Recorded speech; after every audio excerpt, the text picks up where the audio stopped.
Well, hello, Doug. How are you today? Very good. How are you, Amanda? I'm so great. So, want to thank you for joining today, Doug Greenfield, known as Doug Dirt. This is a very special conversation for me because I have gotten to know you over the last year or so, and everything that you do and have been doing, I think, is just such a great story when you put it all together. And I was last able to see you actually not that long ago, a couple weeks ago, out at High Sierra. Did you have a good High Sierra? Does anyone have Ah, a bad High Sierra? oh yeah, but no, I don't think so. You have to work at I that. don't think No, so. I it think this that would year be a challenge. it was particularly touching, and I think everybody was feeling the sacredness of it, in that it could have changes coming forward. So I think a lot of people were breathing it in and just Yeah. really appreciating what that festival brings to us all. Yes, and I was thinking about it afterward that it is very rare in life when you have the opportunity to do just that. When you know that something may be reaching its conclusion of sorts, but to have that knowledge and to be able to use that to really have the special moments and like you said, soak it all in. I think in itself is a little bit of a gift, trying to turn it into something maybe that is even more memorable and special than it would even normally be, which is quite a bit. That's right. That's right. Yeah, I found myself thinking of it in terms of like almost like a living wake, in Hmm. that we were in the midst of something that really could be coming to the conclusion, and so we have this opportunity that it's still alive, and that we get a Hmm. chance to really cherish all the aspects of it, and it has so many aspects, and I'm grateful to have my role in it, where I was able to interview, and I even got to interview you, I know. which Imagine was which that. was fantastic. I worked with Grizzly Radio, and that was another way to get to know your wonderful work. And I'm Oh, thank you. very honored to be on your podcast. Thank you. Yes, absolutely. Now, had you done that work with Grizzly before, and can you share a little bit about what that role was for everybody? Sure, sure. Yeah, my life is mostly as a performer, and in various capacities. I'm sure we'll Mhm. talk about that. But in this, I just kind of discovered it's how that is when you get to live long enough. You discover there's all these little niches in your personality, and kind of areas that have a place that can be voiced. And it turns out that I really just love interviewing people that are doing all this wonderful work in the world of music and arts and healing and all kinds. So they gave me carte blanche. The Grizzly Radio, which is the on-site pirate, as it were, radio station that broadcasts only during that festival, and to from various stages to the community, pretty much as far as it goes, and then Mhm. all throughout the festival. And I was able to be the at-large interviewer, so I got to Wow. just selectively pick all these sacred, incredible individuals and get into their beautiful hearts and souls and minds, and hear what their dreams and desires, including yours, which was fantastic. And so it's a real gift for me, and also I think it's great for the artists because they get a chance to really voice their what's Yeah. going on. Yeah. Did you, is there any particular moment during all of the different conversations you had that really jumps out at you as something that you learned or maybe something that surprised you from everything that you did? Yeah, so I've been doing it for several years. I've been not several, let's say 4 or 5 years. And first, I was just being a DJ, and which is also very fun. But I am not that technical, and I don't Mhm. understand the radio world that well. So they were just babying me along, mostly being like the sort of Mhm. musician that's on staff or something. But one interview that really stuck out. Well, there's two actually, but one was with Steve Poltz. And if you don't know Steve Poltz, he has an amazing story, and I didn't really know of him. And his Mhm. A&R person, artist relations person, was asking if he could get some radio time, and they said, "Well, Dirt's doing radios." So I said, "Sure, I'd love to talk to him. I don't know who he is, but I'd love to talk to him." So I did a little research, and that didn't tell me like what I was in store for. And I sat down with him, and he he's brilliant, and he's a lot of people say that about people, but he has a certain brilliance that I equated to like Robin Williams' immediacy of just being spontaneous and in the moment, and then his heart is bigger than hugeness, and he's has the grand and amazing history of having scrubbed the bottom of the barrel with addiction, and then having his worked his way out over the last several decades, and that gives you perspective. It does, and he uses it to his advantage, where he writes amazing music and he does it amazing good. He's out to do service, and so he was the wildest interview I've ever had. It felt like I was holding on to a tiger's tail and I was just hanging on for dear life. Man, he was just going, going, going. He needed me very little. I would say like hi or something, and boom, he was off and running. And it was pretty amazing, and I fell in love with him just with the stories he was telling me, and then the work that he does. So that was a particularly poignant moment where I go, oh my gosh, this person I never even knew. Now he's like one of my favorite musical entities in the world, really. So that was pretty poignant. Wow. I've had a few of those kind of conversations myself, actually, where I'll look at Kevin, my co-host, who can't be here today, and we'll kind of make eye contact and say, you know what, let's just let them go, because wherever they're going, I want to be there and I'm here for it. Doesn't really even matter what it is, because sometimes just giving somebody that kind of forum or the space to just leave it open, I think, is a beautiful thing, because so much of even interviews, mainstream stuff is very formulaic, and it has to be maybe to some extent. But here and with what you do at High Sierra, I think is the best, because it really allows for a very free flowing dynamic, and I love that. So I can definitely relate to what you just said. But I would love to talk about your journey. So I did a little reading. I did a little checking up, and I just have to say that I'm going to put it out there. I always look for threads, for connectors. And when I think about everything that you have done, and the various projects and the work, joy just seems to come up in everything I have read. So if you're okay with it, I'd love to take us in a little time machine and really think about how you began this journey, right? So I know you're from Ohio originally.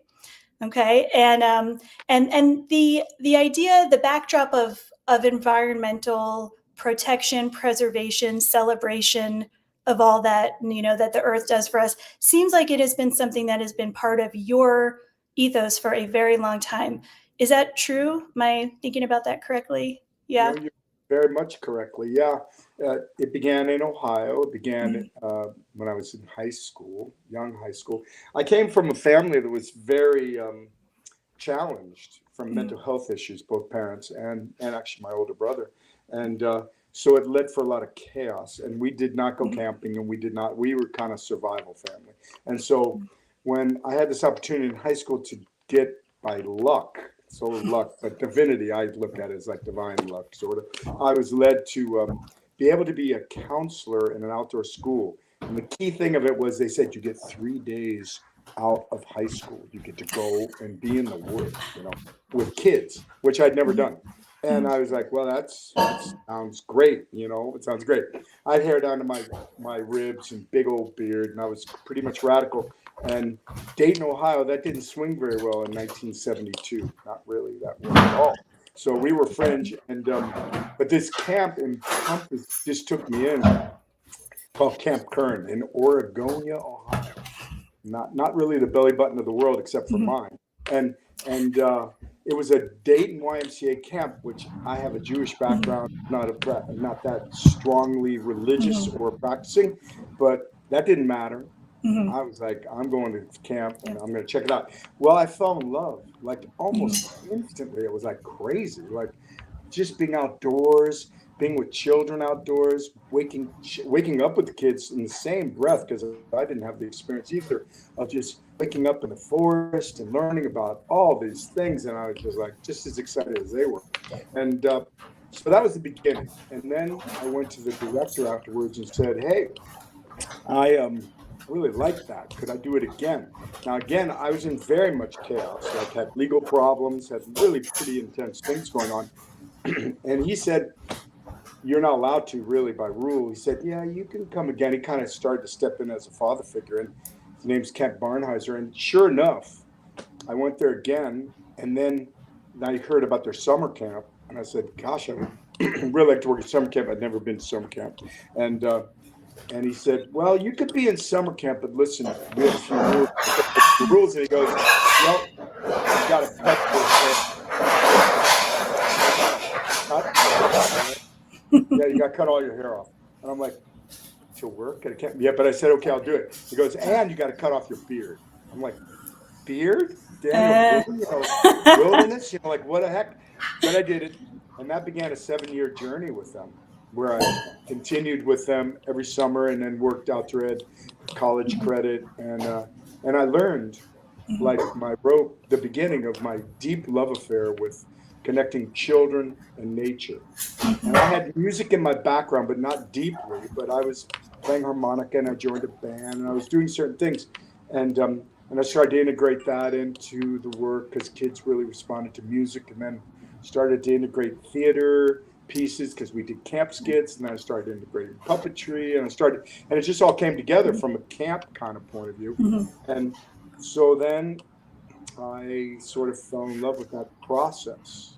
And so this all started for you kind of teenage years, Yeah. right? So very formative time for you also, as you are being kind of led to this place where you have the experience of seeing what it's like when kids are brought to a place where they can be free thinking, be creative, and be learning. And I'll just say that, so I was so excited for this conversation for a number of reasons. One of them being that I've been involved in education for a little over 20 years in a lot of different capacities. And many of those years, I'd say well over 10, probably closer to 15, was during summers off from school. I ran camps, and I ran theater Cool. camps, and Oh, I cool. worked with 3-year-olds up through, definitely middle school, some high school kids in there too. And those moments for me are the ones that I actually tend to remember. I've been out of the classroom now for a while, but I still look back because there is something so magical about being able to have that time with young learners, whatever age, learners, where it's not as prescriptive as in the classroom. It is beautiful when it all comes together like that. So I got kind of chills when you're talking about you're experiencing some of these types of places and environments for the first time. Most of them are. And so it's almost like you all are going through that together. And I could see where that would be extremely powerful for you. It was. It really was. Yeah. And, I mean, I'm not going to go into the depth of the chaos, but I had huge issues. I mean, Mm-hmm. there were like, very big issues. Father was suicidal, almost killed us all 6 different times, wasn't trying to manage Right. depression. So it was very chaotic and very scary, like Mm-hmm. super scary. And part of my whole moving toward more of a fringe was because I needed some place to hide, truthfully. Mm-hmm. And then here was this sanctuary. I mean, literally a sanctuary. And and it was the first time I really fell in love with some passionate cause, like in that way. And it changed my life in a lot of ways, and getting emotional. So No, I mean no, these are really big things to have to deal with, and you found something that saved you in some ways, but gave you this opportunity to do amazing things for other people because that's happening too. I learned a lot about service. I learned Mm-hmm. a lot about how service is actually such a divine and great act, and also serves, of course, ourselves. But it's amazingly powerful tool to help heal the planet. And I mean, like I always say this, and I've done a lot of interviews over my life. But Camp Kern was really the seed. This Mm-hmm. unlikely place in the middle of, the reddest state of all Mm-hmm. states, Ohio, and to be it just had so many progressive, beautiful, loving things that had nothing to do with politics and had Mhm. everything to do with trying to create a safe and happy learning environment and living environment for Yeah. kids. And there were all kinds of kids there too, many like myself who had Mhm. come from very dangerous and scary places. Right. So so I kind of made a commitment right then and there that if I made it through, because I had some serious legal problems being at the wrong place at the wrong time and Mhm. got really hammered by a legal system that had no protection for juveniles, none, zero. Mhm. It was pretty much the Wild West there, really bad. I could go Okay. into depth, I won't, but it was bad. And I said, if I get myself out of this somehow, that I am going to study law and protect the environment and children. And that was really what that was sort of where it all cemented. And it wasn't very likely that I was going to get out of that, but I used, again, I look at divine kind of Yeah. focus is that I was carried through for purpose, and I did, and I did end up studying in college. I was able to write my own degree, which was also fabulous, and I really focused on environmental studies and legal Yeah. issues and working with children, Yeah. and I was able to do it, and it was fantastic, and it even got me into law school, which was a miracle, and then I went to law school, which was in California, and supposedly I was going to do all that studying, but they had other ideas. Well, you needed to get to California, That right? was So that was the vehicle it that was then let you take off from there. And so that had it. I feel like that had its purpose as well, absolutely. right? Absolutely, I would have never come out if it wasn't for that. And we were so poor, the camp literally flew me out, one-way ticket with 3 boxes, and I started in on my life. And it was quickly understood that the USF Law School could care less about what I wanted to study. Really, there was no writing your own degree there, and there was no internet. There was no me visiting with parents and checking out the campus and all that. It wasn't like that. It was like show up and deal. And I showed up, and they were like, "Dude, you're going to do Constitution torts. You're going to carry big old books. You aren't going to study environmental law or children's law until third year, and you will have to apply to that." And where did you go to school? Ohio Right. University. The Brandeis's and the Harvards are going to get into the public interest law school before you will. So the writing was on the wall, and I saw the writing, and I left. Mhm. 3 weeks of law Yeah. school. It took a long time to get in. It's not so hard to get out.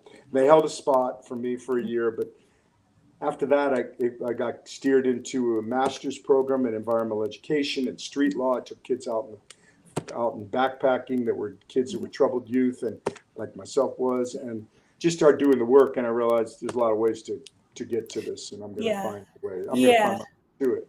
Right. And I call it. I say this about my own path a lot, but I think it's true for a lot of the people that I really admire. Is it's a patchwork quilt, right? It's not always this line that this is the thing that I'm going to do because I did this thing first. It doesn't always work out that way. And I think for people who can kind of move in between the systems, so to speak, or kind of creatively figure out, and a lot of that is luck, I agree, but a lot of it is also being able to kind of self advocate or just try things, or look at something in a way that's, hey, this could be beneficial or something that I'd enjoy. um, I was curious, so law school aside, when you got to California, how soon was it before you realized, yeah, this is where I want to be for a long time? Oh my God. I remember landing. I landed in the nighttime. All right. So I had this amazing love affair with a person in the last 6 weeks of my school in Ohio. And she was coming to California by some miraculous coincidence. Mhm. And she was a dancer. I'm a dancer. I've always been a partner dancer. I play music, but I live to dance. Absolutely. And she was there, and we kind of had this amazing story, way too long to get into. But anyway, she was going to Santa Cruz. And I didn't know Santa Cruz from nothing. I just knew I was going to law school in San Francisco. But I could come several weeks early and could live with her, which I've never lived with a person at that point. Mhm. And so we did that. I flew in, my 3 boxes, picked up in a taxi. And we came in the night, and I was sleeping in this person's garage that she rented from because she was doing dance at Santa Cruz. And she warned me that the person, and I'd never heard of this before either, she didn't really want any men on her property. She was a separatist, and I didn't even know what a separatist Okay. was, And she's like, no, but we'll sneak you in and out. And I'm like, well, all right, I guess that's how it'll be. So anyway, Yeah. so that was it. But I remember we walked out the door, snuck out the door. We Mhm. walked to the ocean, which I'd never seen the ocean for Mhm. real. And I was seeing mountains dropping into the ocean. And I was like, this is a miracle. And then I Right. looked across the bay and I thought Monterey was an island because of the way Salinas sets up. I'm going, giant islands, right? It just went on and on. And there were dolphins and there was, oh my God, I was just so blown out. And then as the months went by, roses in December, what? And, it just Yeah. went on and on. There was one thing, black and white couples together, loving each other, very separate and racist in my school even.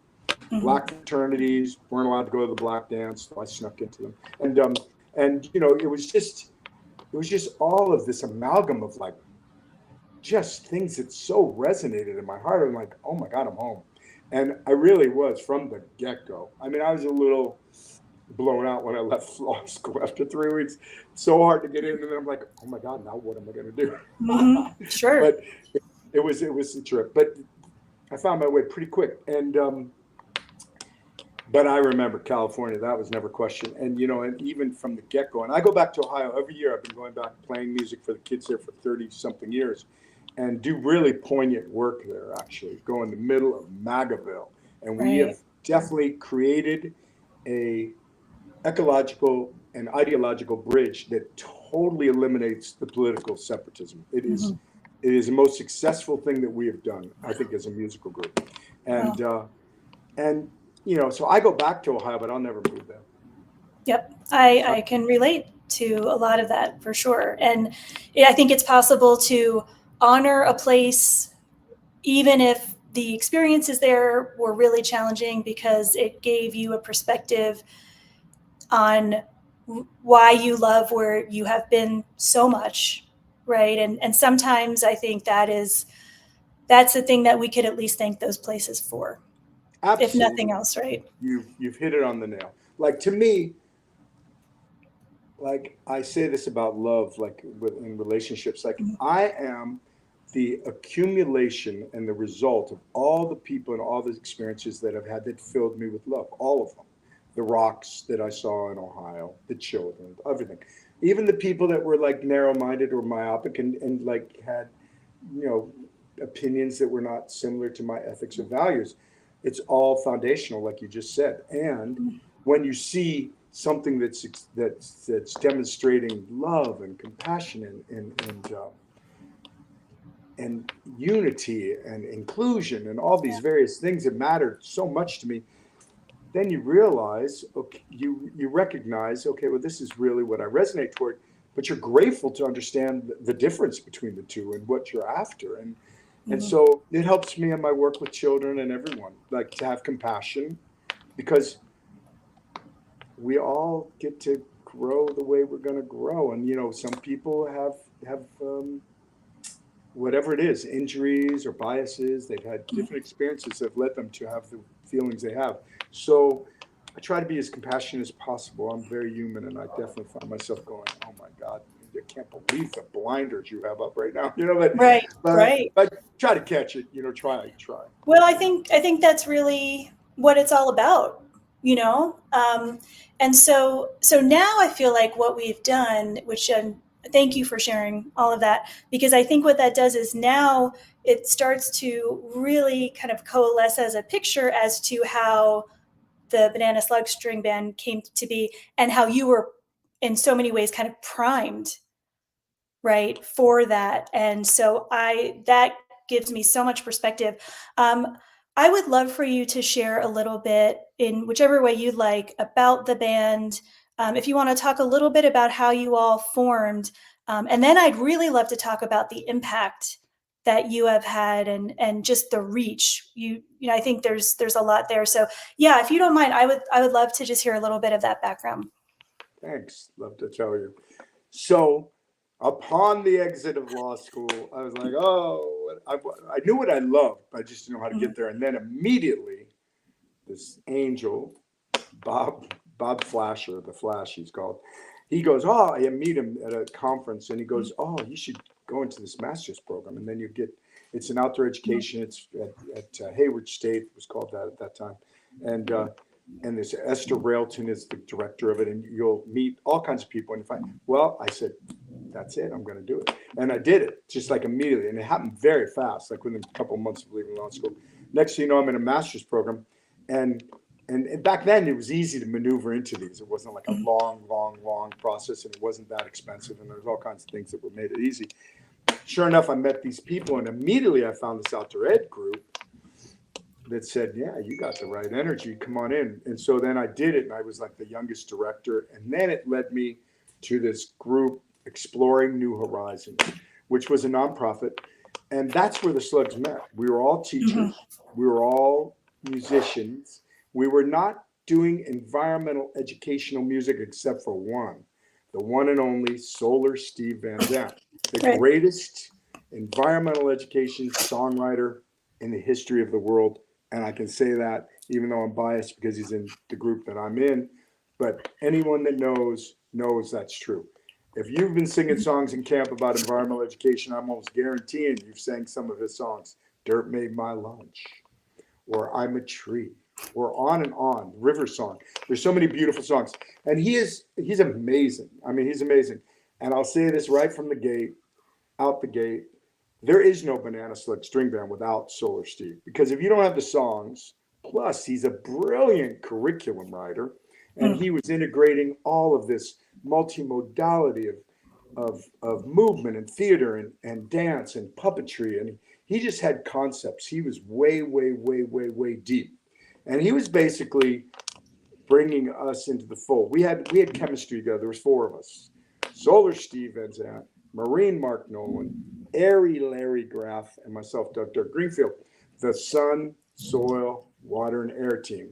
Sun, Solar Steve, Water, Marine Mark, Airy Larry, and Dr. The Dirt. So that was this coalition, and we just started to do things at camp. We started doing campfires. We started building these. He had songs. He presented them to us. And finally, in the first year in 1985, the camp said, well, why don't we make a cassette?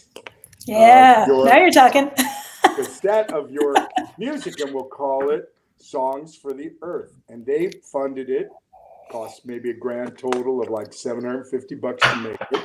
And we did it in the studio, Paul Emery's studio up in Grass Valley. Great man, still alive, doing great production. And we did it. And it had all kinds of songs on it. And that was really the start. Because once you make music and you put it on something, that was cassette, then you're legit. But what we didn't know was the whole path that laid ahead. Because like there's a long way from where we were then to where we are now. And we didn't know anything.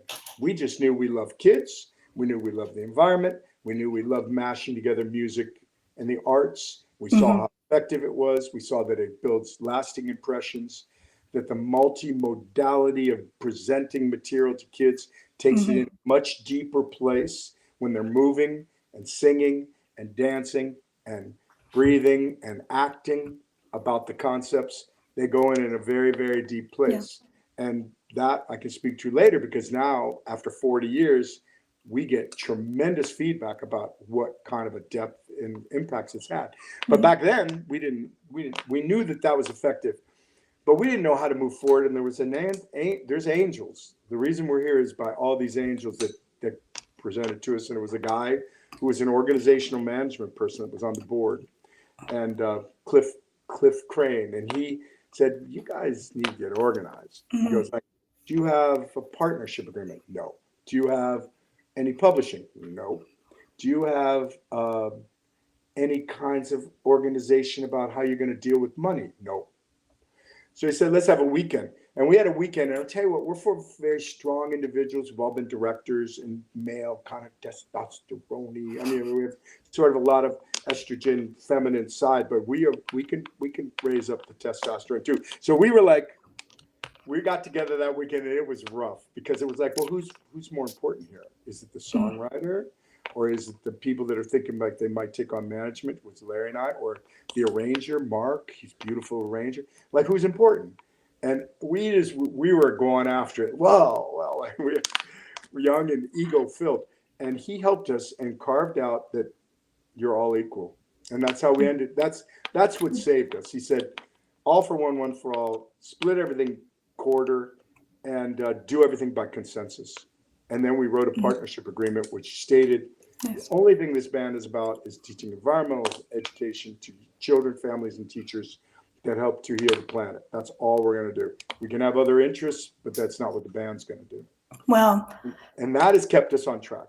Yeah, I am so impressed by that, and I'm so grateful that you found that so early on, because all those things you mentioned, I mean, we all know this, but they can take such a wonderful concept, something that really has something special.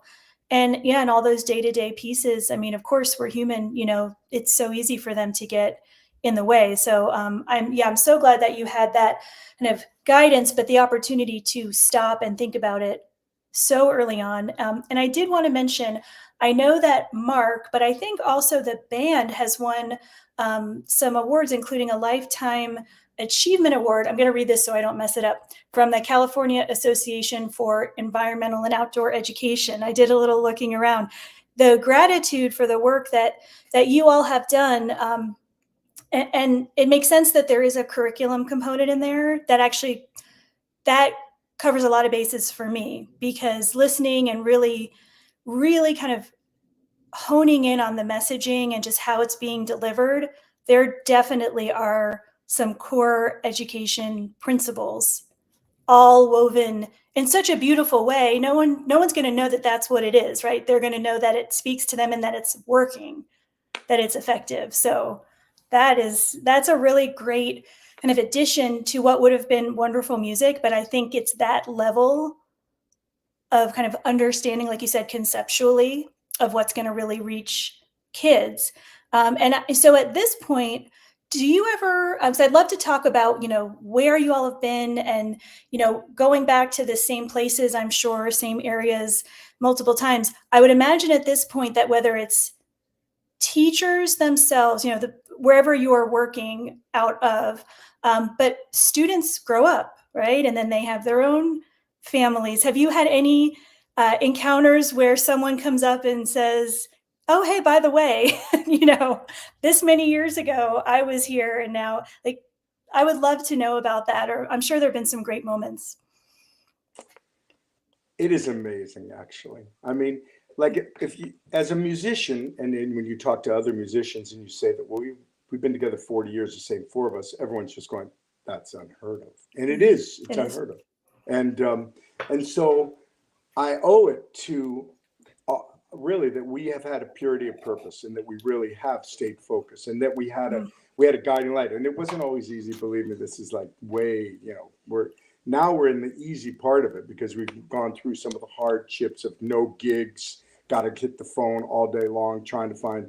And the other two had paid gigs with the outdoor education program. They were directors and executive directors, so they were safe financially, but we were not, Larry and I. So went through all that. And now here we are. And then that is exactly what you said. There's just, now we're like multiple generations. And excuse me, we've had probably one of the most significant performances we've had in our entire career just happened, which was celebrating our 40th anniversary at Strawberry Music Festival. And the unique thing about that festival is we've been playing that festival since 1986. I mean, we're the longest running band in the history of the festival.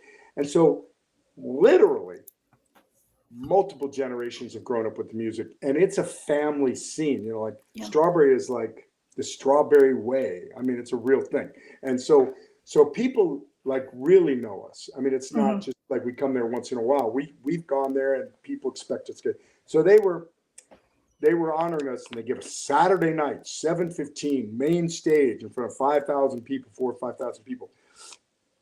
And it was amazing to watch 50, 60-year-olds doing the water cycle boogie like they were 10, and to watch all these 20-year-olds that, were watching us when they were little kids and just Mhm. in their little gang of 20-year-olds just going hard with, I'm a tree as tall as they can be, and just the river song and on and on. And so just the energy of it made me cry 3 times during the show. It took everything I had to stay on track and not like to be able to sing the songs. It was very, very, very powerful. Mhm. But then people were coming up to us like just nonstop. And Mhm. it's interesting. That phenomenon is interesting because it doesn't happen that often. I mean, it happens fairly Yeah. often because we're kind of a, we don't we're very open and we want to reach out to the public. We're not trying to hide Mhm. out. So we make ourselves accessible, but it was a bit overwhelming, to tell you the truth. It Mhm. was just a bit overwhelming. Just so deep, big stories. This one woman came up to me. This wasn't even this year. It was a couple years ago, and it was dark out, and I was at Strawberry, and I had my hood on. It was cold. And she goes, "You're Doug Dirt, aren't you?" And I go, "Yeah, yeah, yeah, I am." She goes, "I've been meaning to tell you this story for years." And I'm like, "Great, tell me. I want to hear it." She goes, "Well, my daughter, she's 21 now, but 15 years ago, when she was 6 years old, you sang River Song. It was her birthday. You did not know that, but you sang, and it was her favorite song." Now, this woman is telling me the story. It's 16 years ago, right? And Mhm. she's crying, and she's telling me the story of like, and you just have no idea how impactful that was. Well, now I'm crying, and Yeah. and I'm going, no, I think I'm starting to understand how important it was for you. And like it is like that. It's like that. Mhm. It's very beautiful, such a beautiful thing. And we'll never hear it all. Mhm. We've estimated. We don't know. We don't keep track of it totally, but a couple million kids we've been in front of after all Yeah. said and done because we do a lot of schools and played in 40 of the 50 states and 5 different countries. So we've been going around, and mostly that's just because that's the only way you can make a living. You got to keep taking gigs where they were, and we're glad to have traveled like Mhm. that. And we were young enough, and it was good. And it's still good. We still travel, Well. the um, but the impact we're lucky enough that we do get to hear it. We do get to hear it, and it's people go, "Oh, doesn't that make you feel old?" And I'm like, "Nope, doesn't." No. Just No. fills my heart with love and gratitude. Well, so I don't know if in your travels, this is kind of a random question, but as you're talking, it reminded me of a musician that I've been listening to since I was in my early teens, Brady Reimer. Brady Reimer is from a band from Good Homes, New Jersey. That's where I'm from.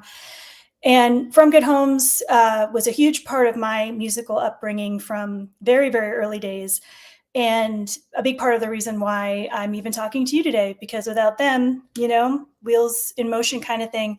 But Brady, over the last 25 years, has built a really wonderful career writing and performing for students, for kiddos. And he has a very personal and strong connection to students who may have different needs, neurodiversity, students with autism. And so he builds a lot of those sensory friendly aspects into his shows and has been very supportive of several particular schools and programs in the New Jersey area where he's from.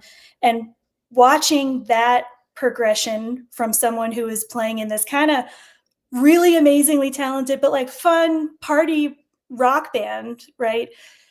Go in that direction and not only do that, but stay there and just the love that has grown.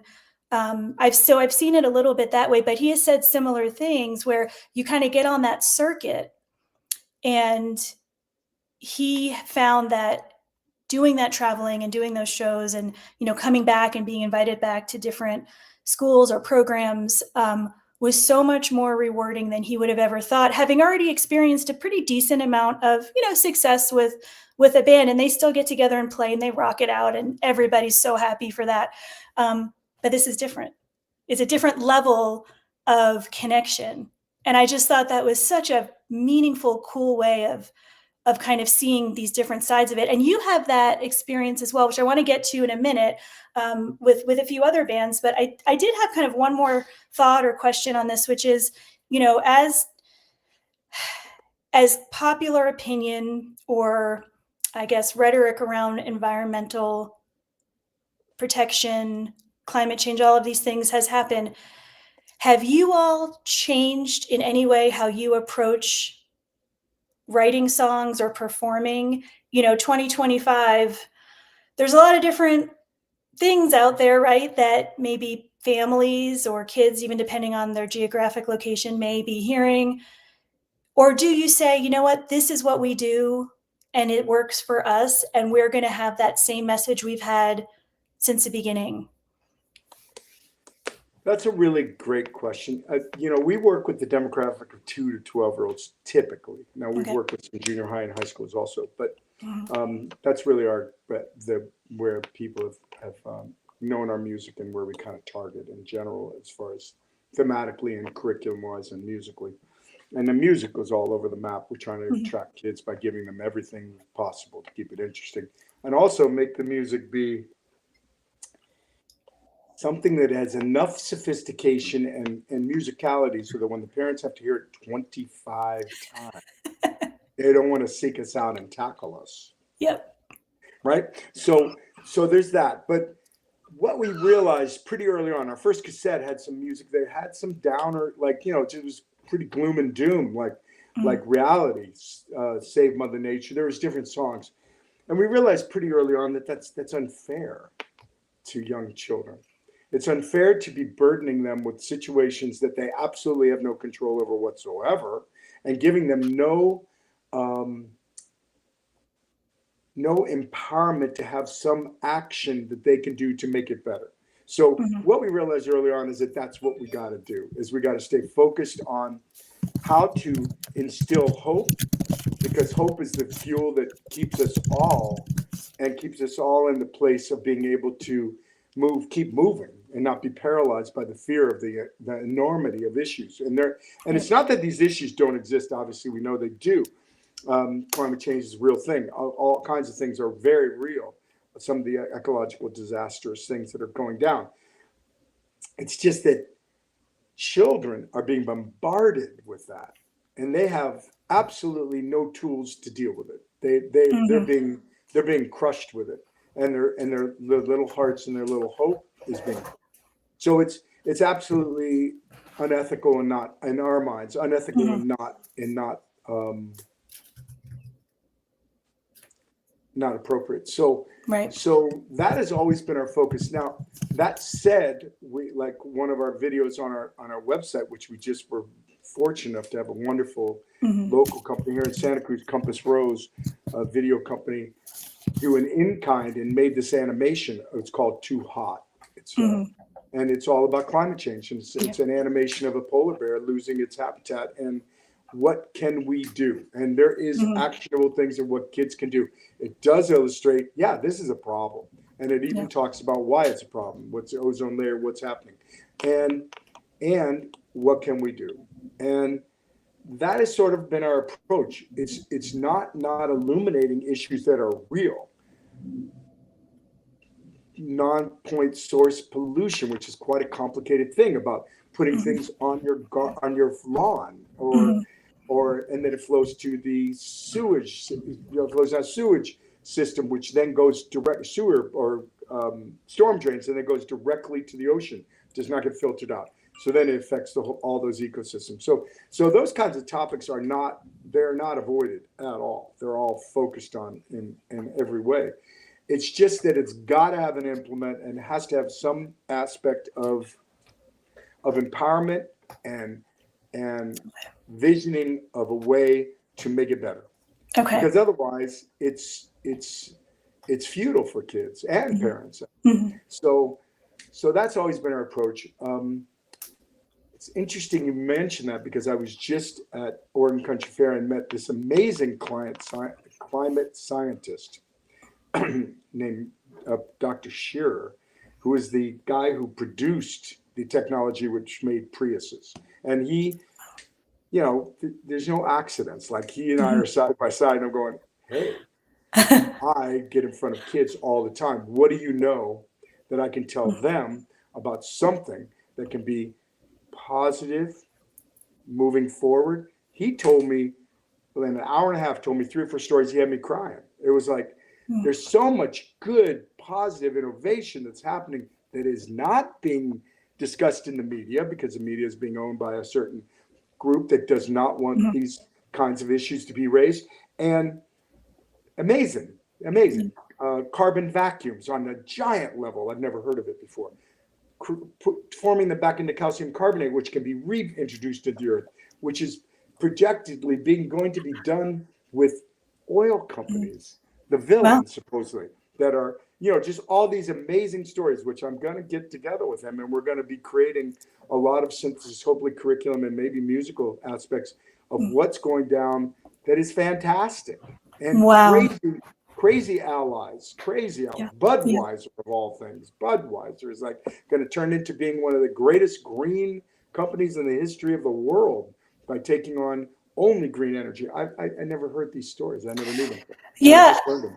That is incredible. And, being able to take, like you said, very complex, multi-layered concepts that can be very technical and put that into a format that anybody, especially, kids, can receive it um, and enjoy.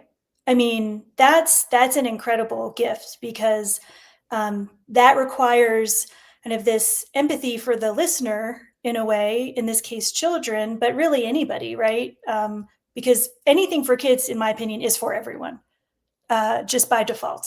At least that's the way I think about Absolutely. it. Absolutely. No, you're right. You're right. So it's kind of universal. If you can reach them, then really you've got essentially everybody there, and just being able to take some of those themes. In this case, this is real life, this science and the technology that's happening, and present it in a way that has meaning, sparks curiosity, feels good. And I agree. I mean, I think that is really important because kids pick up on energy as well as, if not better, than adults do. Their filters haven't been clogged yet, is what I would always say, Super sensitive. They're super sensitive. extremely, extremely, really so aware of what is happening. And so they know when they're receiving something that is coming from a place, like we said at the very beginning, of joy, but also there's a lot of honesty in that. So you all have really kind of packed a lot in to these songs. And I think that's the thing that I was really excited, which we have to get into, of,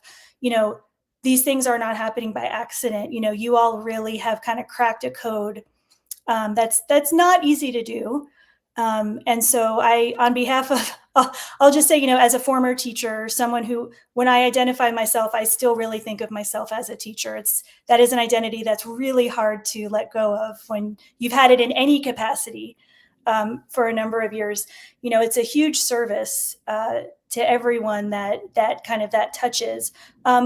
Thinking about, the rest of this year, what do you all have coming up? Do you want to talk about events or things you're doing that you're real excited about? Oh, yeah, sure. Okay. Yeah, well, it's the 40th anniversary tour, and we've had these great shows already, and we've got definitely things on the books this weekend.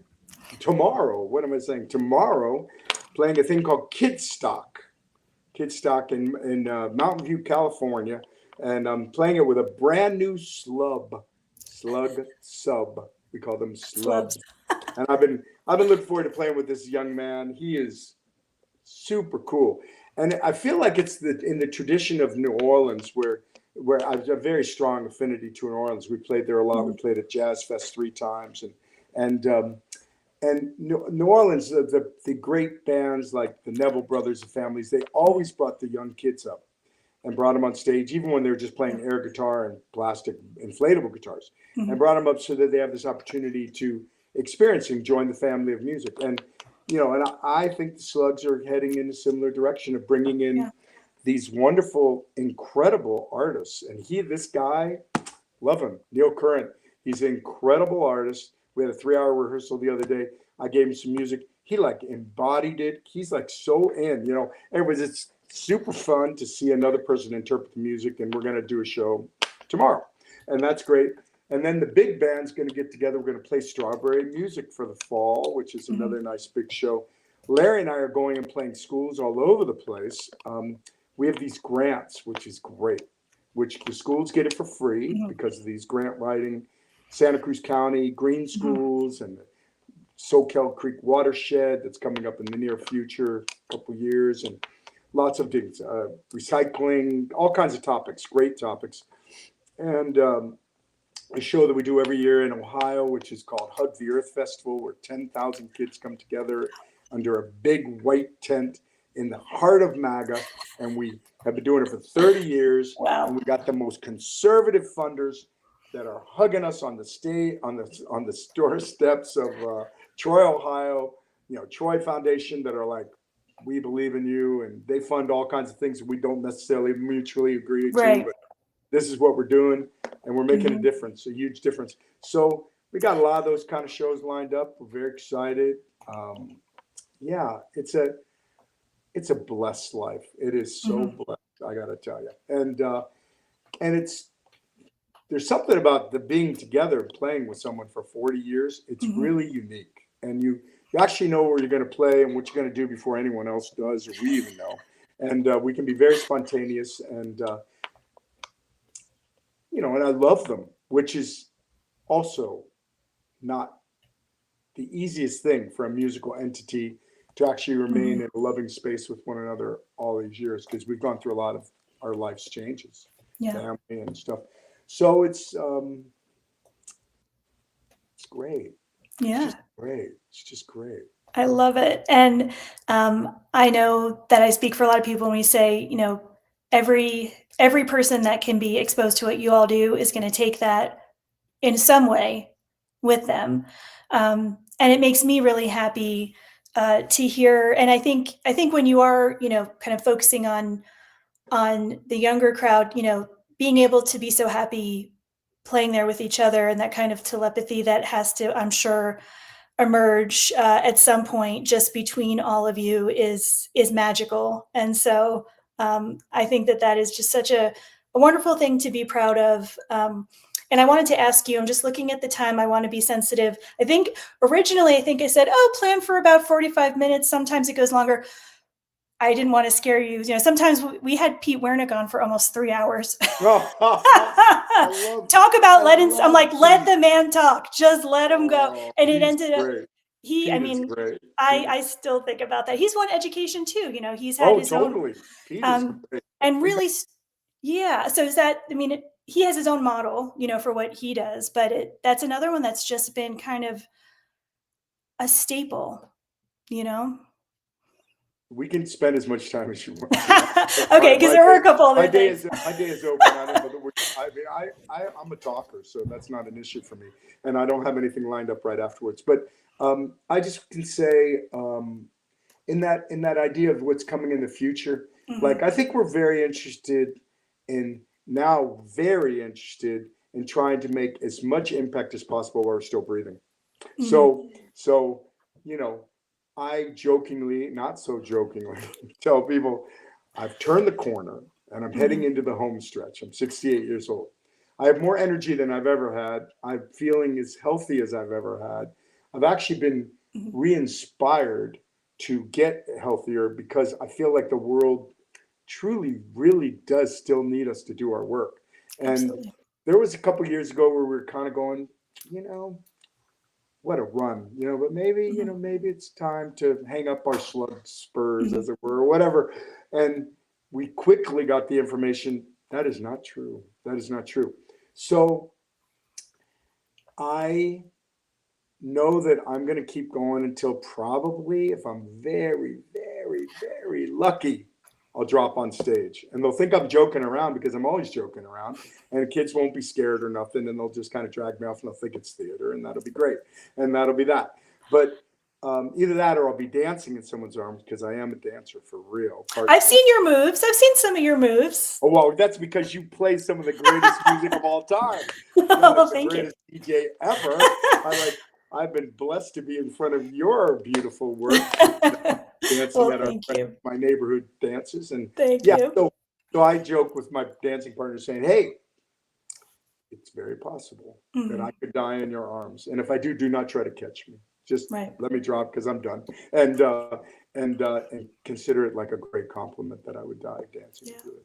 So, So, I don't know where I'll be, mhm, forever, but I know that I'm going to be working hard in these next years to stay focused, and there's mhm. plenty to do. There definitely is more than enough to do. And so just a little bit of a shift here. So this is making me curious to know where Puffball Collective fits in to all of this. You know, how that beautiful patchwork quilt, that mosaic, right, of all the different things, where does that live? What does that do for you that maybe is different than Banana Slug? Because I'm sure that there's different elements there. Oh, yeah, most definitely. Thank you so much. I appreciate you mentioning that. This hat I made in honor of the Puffball Collective, my very own, made it myself. I love it. The Puffballs are in their 10th year. And, I've been playing music for kids and families and adults, and Mhm, usually mostly educational. And, and someone called me up, friend in the neighborhood, and said, we need a band. And all the other Grateful Dead bands are covered. Can you put together a band and play this big mhm, family kind of house concert? And I said, yeah, I'll do that. That sounds interesting. People have been asking me for years, why aren't you playing for adults? You should play for adults. And I have played. I mean, I played adult music mhm, all the time, but no band, no organized. And so then I had this opportunity, which, I've been in the same band mhm. now for 30 years with the same four individuals. Bless all of their hearts. We're all trying to do our best. Yeah. But here was an opportunity to have a brand new entity with, and what would be my criterion? Mhm, What would I want it to be? And I thought about that very succinctly because I knew the Banana Slugs by having a real um, purity of purpose. Like we have a mission statement. I don't know if I said that quite clearly. mhm. That was the other thing. That the mission, I did say it, the mission statement, and that's what's guided Sure. us. And I wanted, if I'm going to have a band, what would be the mission? And so, anyway, so I had three criterion. One, that the individuals that were on the stage with me playing music were people that I loved as human Mhm, beings thoroughly. Like they were people that I respected and loved. So that when we're playing the mhm, music, that love that we have for each other would project to the music. And and I know that when you're on stage and you on an audience and you see performers that they love each other because you feel it, mhm. it takes it to another level. And also, as a performer, I can just tell you, when you love those people that you're with, it accesses the creativity that's at another level. So Right, anyway, and so I do that. trust, I would imagine too, trust has to be a part of that in one way or another, right? You know, you're there on this journey together with an audience or even recording. And so, yeah, factoring that in, is that a part of it too? Absolutely. And I mean, you mentioned recording. I mean, the Bonastics did 13 recordings. We are not necessarily your great studio artists. Mhm, So in the studio, everything is so microscope on it, and everything is very precision. And we're kind of a live band. We're fun. We mhm, can be fun. We know how to handle 3,000 kids in front of us. But in the studio with a microphone, with really having to be precise, that was a very new skill. mhm, And we were fortunate to have these incredible artists that have come in to support that music throughout and to add to it.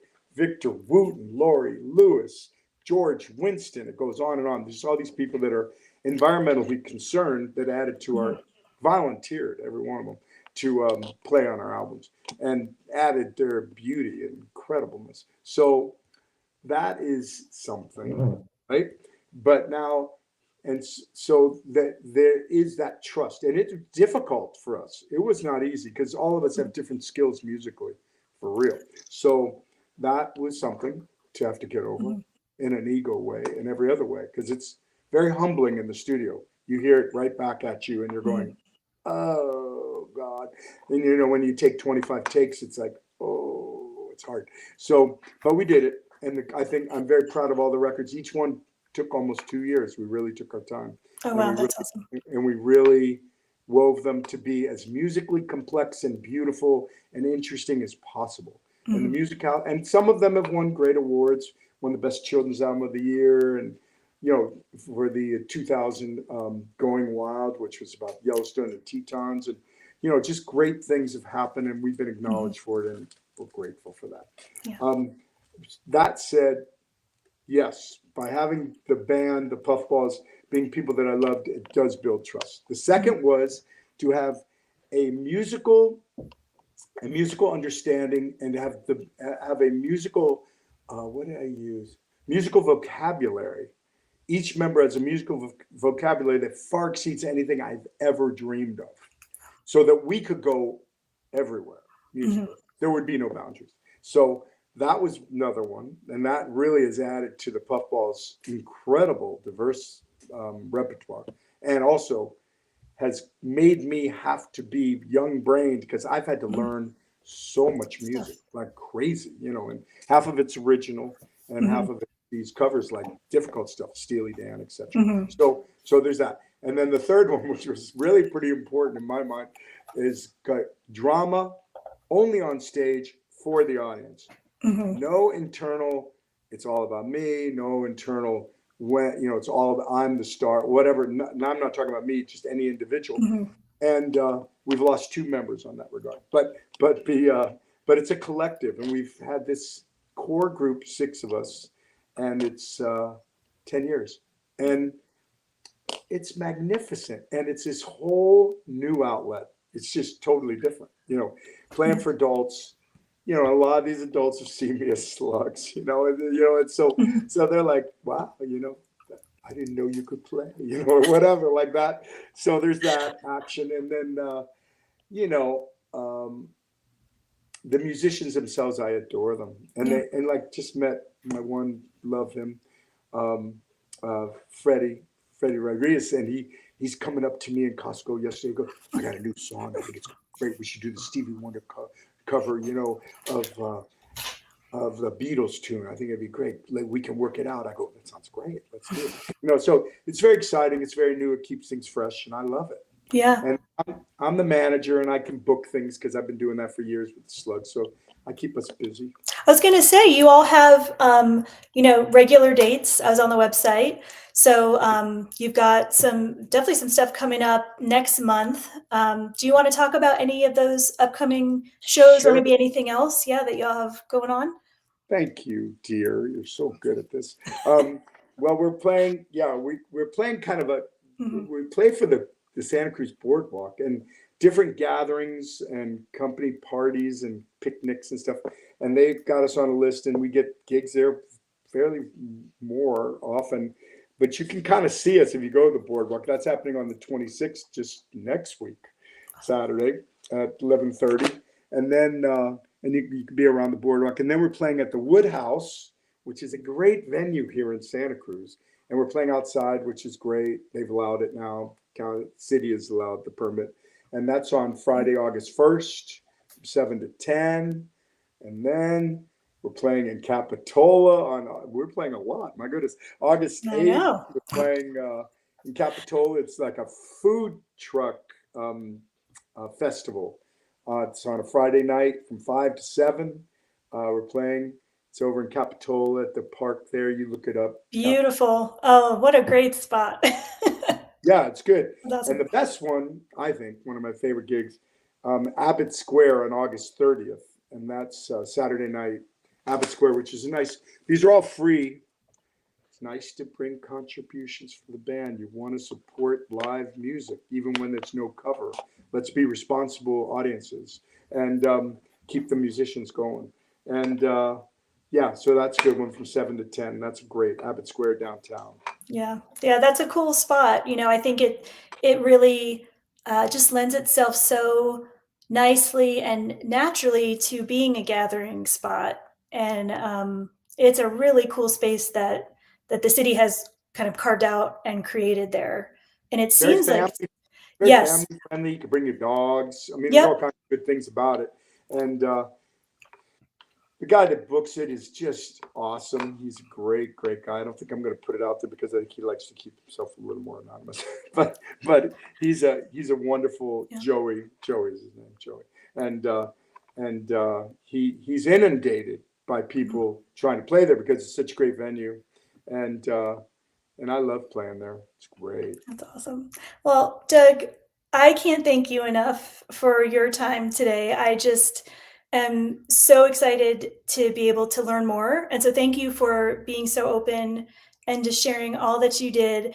Is there anything that we haven't chatted about that you wanted to make sure that you shared? If people want more information, so it's the puffballcollective.com. See, I'm doing the thing, right? And then the Banana Slugs have a website as well, so you can get more information there. Anywhere else that we would want to send people, or are those going to be the two best spots, you think? BananaSlugStringBand.com is great because that's where you can get all of our merchandise, and we have brand new, wonderful tie-dye T-shirts and all kinds of new things that have come up because of the 40th. You can check that out. And then the Puffballs, we're not a big merch-oriented thing, but you can certainly get a hold of us, and we like playing special events and such. And I'm your guy, and I'm right there, the guy that you will call. You get to talk to Doug Dirt. I And love it. yeah, we're playing all over. We're playing even outside our area now. We played Strawberry Music Festival. So you can get a hold of us. And I love talking with you. You're a wonderful podcaster, and I Thank appreciate it. you. And Well, I look forward to seeing you in my neighborhood. And I hope get to dance to your great DJing. And I'll be paying more attention to all these beautiful podcasts you have. oh, thank you. It is an honor to be able to do this, and so much fun. Really, it's the best. So, Doug, hang out for 1 second while I play this little outro here. And Kevin, if you're out there, I'm going to make you proud by saying, don't forget to like and subscribe and follow and do all the things. One of these days, I will be back on social media doing all the posting. But we just appreciate everybody for listening today. This was a really special one. And we have plenty more that we're actually in the planning phases for. So lots more coming up soon. All right, stick around, Doug.